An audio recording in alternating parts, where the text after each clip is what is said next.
Hi guys, it's Tara from Seven Hills Crafts. We got the latest release from Purple Onion Designs in store on Friday. It's been a few weeks since it was released before we've managed to get hold of it. But we've had a few customers contact us over the weekend to say they really love it, but they don't really understand what to do with it. So I thought I would do a video today showing you how to make the most of these scene building stamps. There are two collections. The one from Stacey Yacula is the more scene building side of things. The images are Chilizography by Pay. They're more standalone images. You can do some scene building with some of them, but it's the smaller scene building images that I'm going to concentrate on today. So from the new release, I'm going to be working with Rainbow Falls, the Rustic Fence, Skip, who is a beaver diving into water, Paddle, who is just this super cute little turtle, and then Rip, who's a bear who's enjoying to go swimming. But because all of Stacey's images are all sized to work together, I can also throw in some older images. So I've gone for one of my favourites of all time, which is Hugh, the party snail, his friend Cecil the turtle, and some of the country flowers, just for some added details. So I'm turning just the waterfall scene into a party at the waterfall. Okay, let's put those out of our way. So and I'm sorry if there's shadows, the light is just atrocious here today, guys. What I tend to do when I'm using scene builder stamps is I stamp them out on some scrap paper first without doing any masking, because it's the masking technique that will make this come to life. But I like to just do a really rough sketch. So I've drawn a template of the piece of card that I'm going to be working on, and I have stamped the images, and you'll see with a couple of them I didn't get them quite where I wanted them, so I've just over stamped them, but it gives me a rough idea of what I'm doing. And then I've done a second one starting to do some masking, but again I've not done all the masking perfectly on this one. It was just to get a plan. So this is roughly how my image is going to look at the end.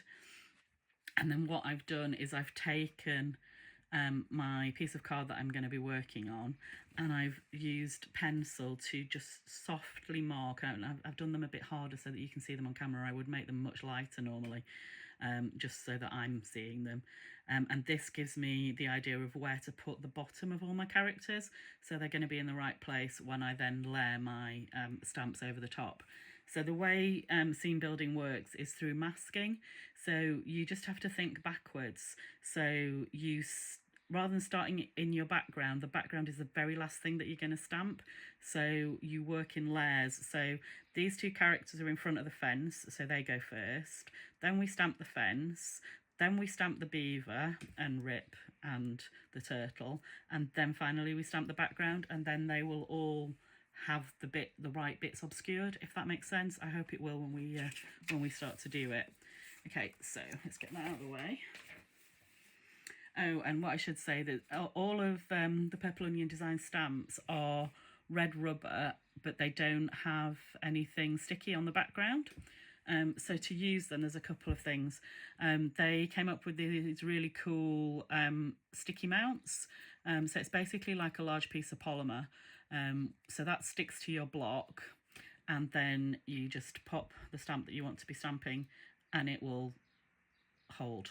So when I turn that upside down, that's not going anywhere. If you don't have one of those, I recommend you get one, but if you don't have one, then the other thing you can do is use something like this. So this is a non-permanent dot tape runner. So you can just put a couple of dots of adhesive on the back of the stamps, and then stamp them and then rub the adhesive off before you put them away, and then you're not damaging anything for long-term use. Okay, so I've already created my masks, and I've just popped them all. You'll see I've stamped over them. So once you've cut the masks, you can stick them onto the packaging, and you can use them at least half a dozen times before the adhesive stops working. So I tend to just use post-it tape on a roll, because it's usually big enough for most of the images that I want to mask, and it's quite an easy medium to use. So I've just cut them all out, either mostly with scissors, a few bits I've had to do with a craft knife, and then we'll just stick those over the top of the images as we work our way backwards. So pop those there. So we start at the front. So let's line up. So to get this straight, I want to make sure that I've got the belly of the snail on one of the lines on my acrylic block, so that I know I'm stamping him straight as soon as I turn the stamp over. So I'm going to ink it. I'm going to use VersaFine Clair because I'm going to use pencil crayons for the focal images, and then a light watercolour wash for the backgrounds to make it easier.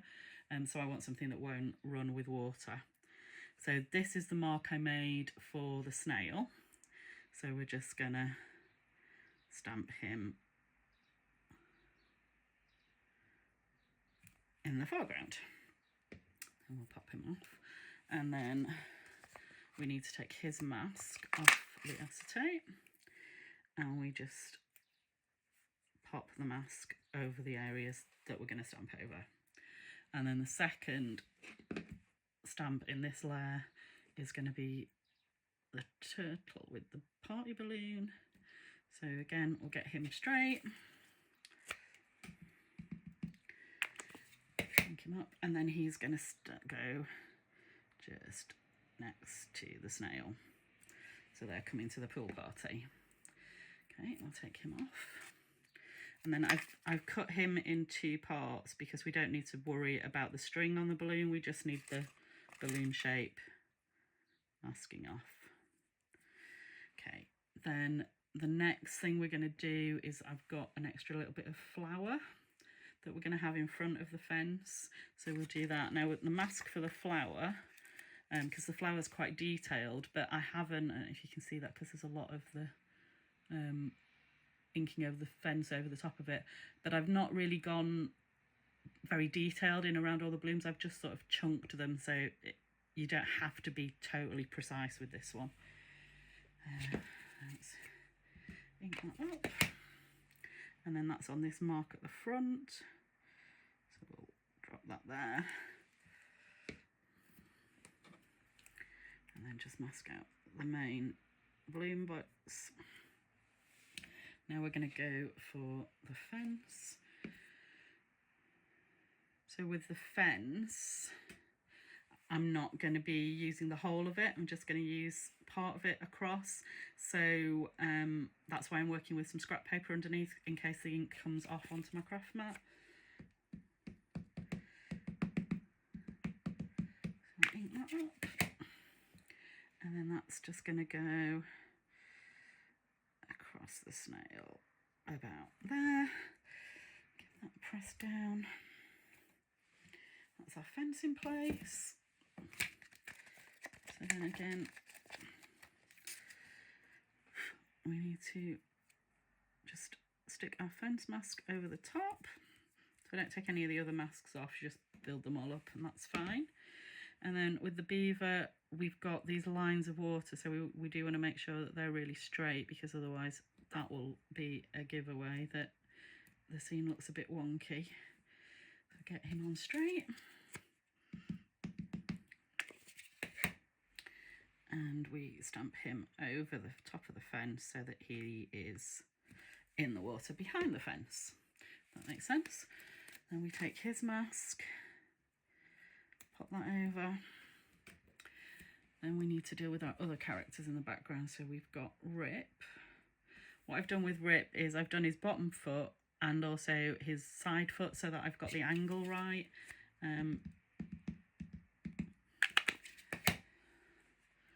So we know that we're in the right place for him. So he goes down.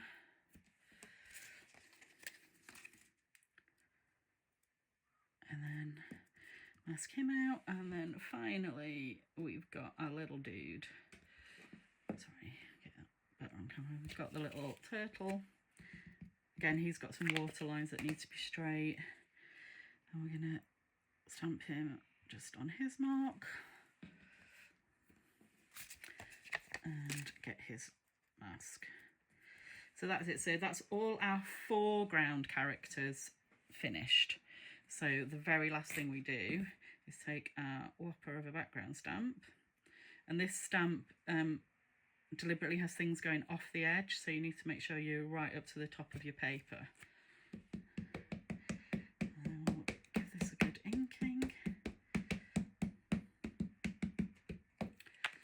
Okay, and then we're gonna get this straight.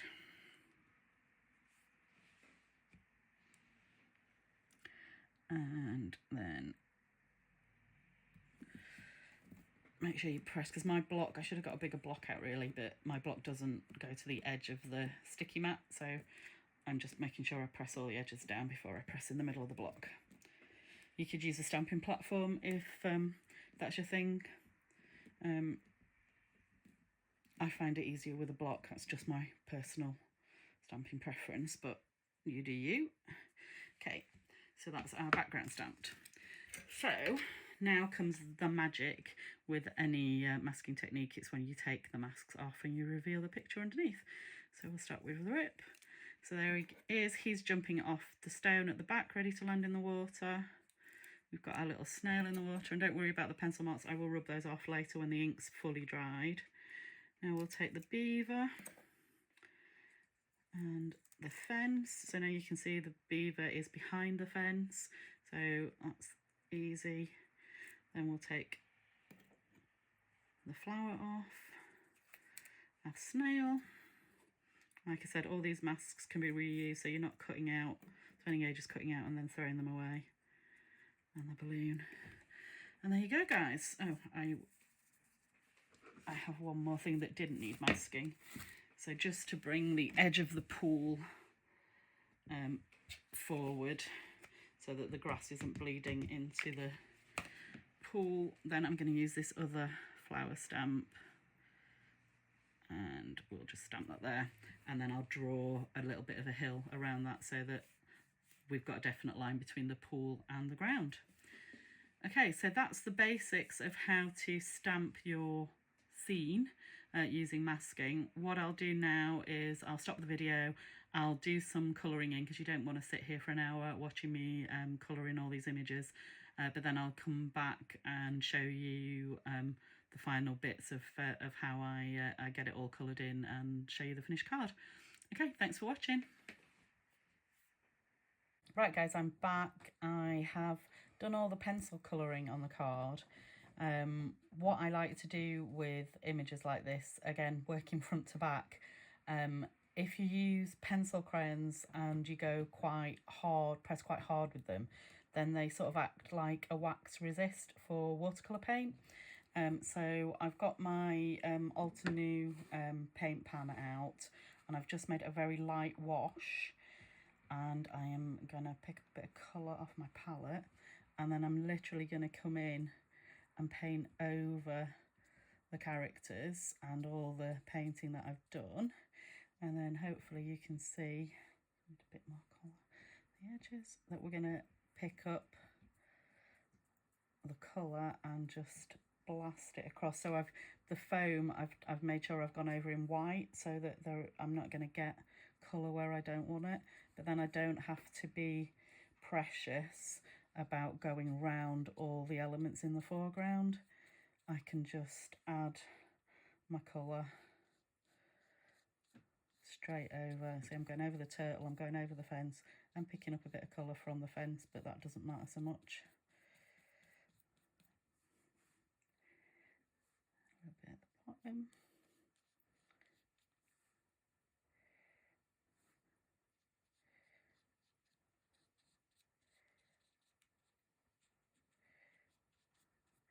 Okay, so that's my foreground water done.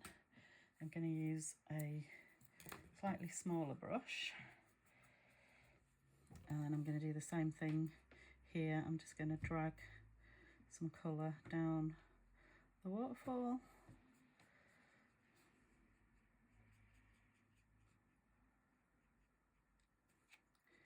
And that a bit there.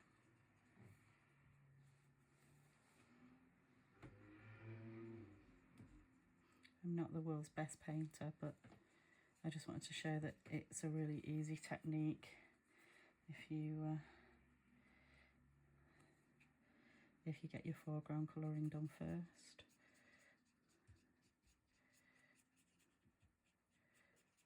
You can take more time than me to be more precise about how you colour it.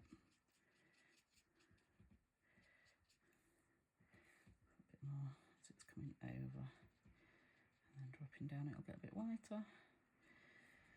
So that's it essentially. I'll do a bit of blue in the sky, but that's your that's how to mask a scene. Sorry, my camera's gone really wobbly. I've got a new setup and I'm not quite used to it. But that's essentially how I go about using the Purple Onion stamps to create a fun scene. I might stamp a little happy birthday or pool party or something like that on a slip card and stick that across the corner to turn it into a card. But I hope that's made you less fearful of how to create your own scenes, and it'd be great if you could share your scenes with us over on our VIPs group on Facebook. Okay, hope to see you soon. Bye. Happy crafting.